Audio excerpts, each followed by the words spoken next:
Halo teman-teman, salam sehat selalu untuk kita semua, salam sejahtera dengan saya Bung Ropan. Dan menarik untuk saya bahas kali ini yaitu pertandingan terakhir yang ada di pekan ke-11 di Liga Premier Inggris yang melibatkan duel sesama klub London yaitu Tottenham Hotspur melawan Chelsea. Kembalinya mantan pelatih Spurs yaitu Mauricio Pochettino yang saat ini menangani Chelsea. Dia sekarang berada di markas Spurs. Dan Poche bisa membawa 3 poin untuk Chelsea.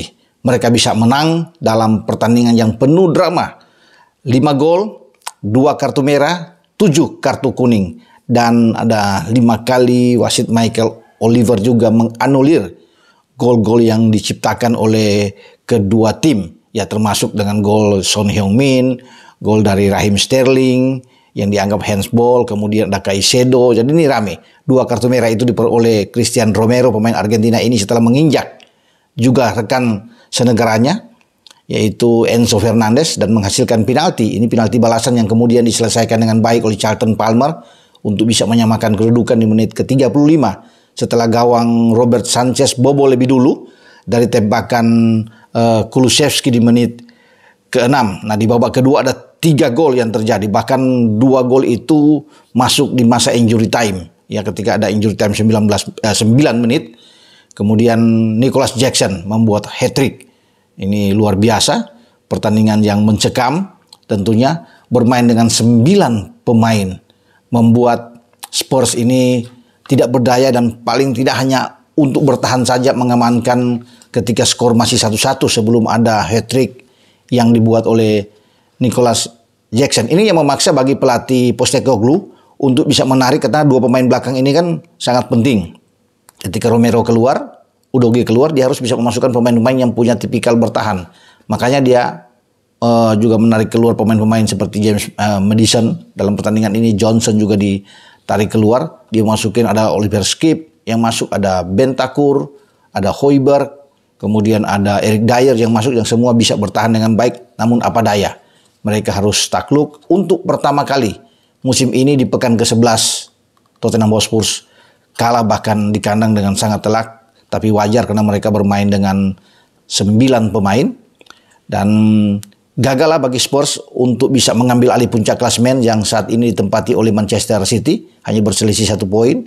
Manchester City dengan 27 poin dan Spurs dengan 26 poin. Sementara Chelsea itu naik sekarang ada di posisi ke-10 di pekan ke-11 ini dengan meraih 15 poin. Ini kemenangan keempat mereka setelah ada 3 imbang dan 4 kekalahan.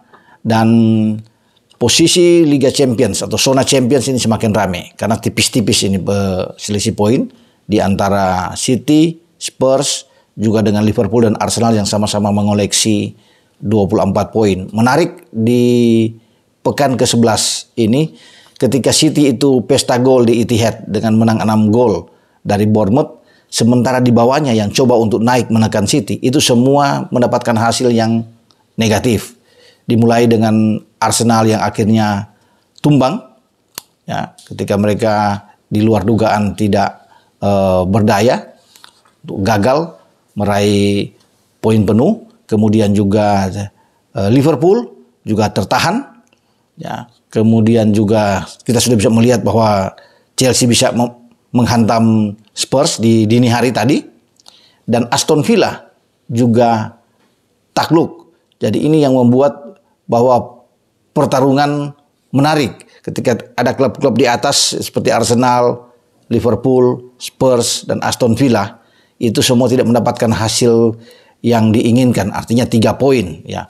Kalau bagi Liverpool ini agak lumayan ya kalau bisa katakan 1 poin walaupun ini terasa mereka kalah karena mereka mestinya bisa menang dengan tim baru promosi seperti Luton, tapi justru mereka hampir kalah sebelum Luis Diaz masuk di babak kedua dan menyelamatkan Liverpool karena mereka tertinggal gol lebih dulu lewat Tahith Chong dan untung saja ada Luis Diaz yang menyamakan kedudukan 1-1.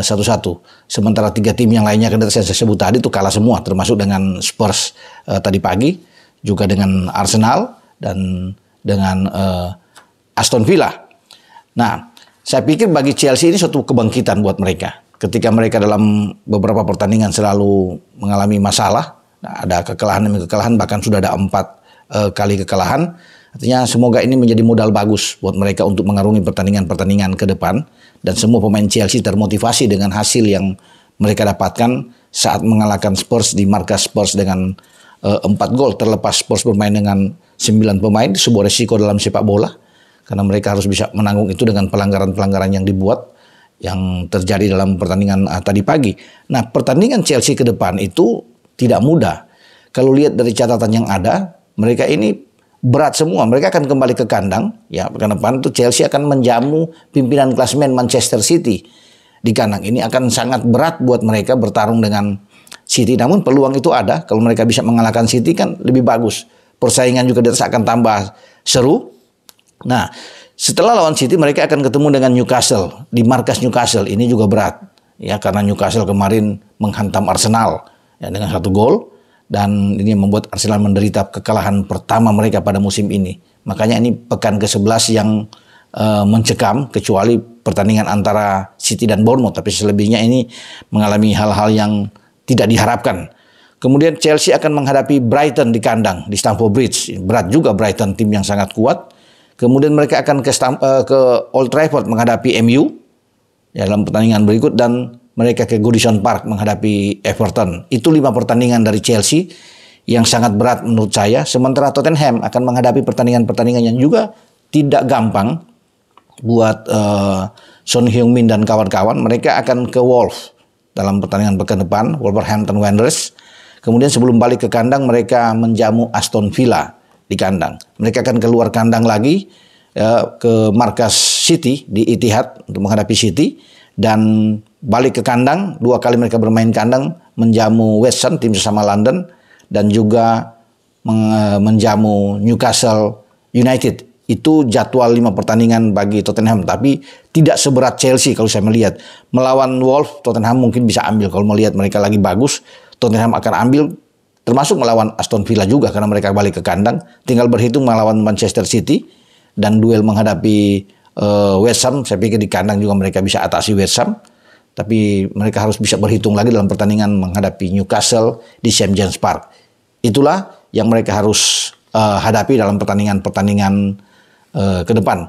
Ya, sampai di sini review saya untuk Liga Premier Inggris yang begitu seru, yang bertanding pada dini hari antara Spurs dan Chelsea yang berkesudahan 1-4 untuk The Blues. Dengan saya Bung Ropan. Ciao.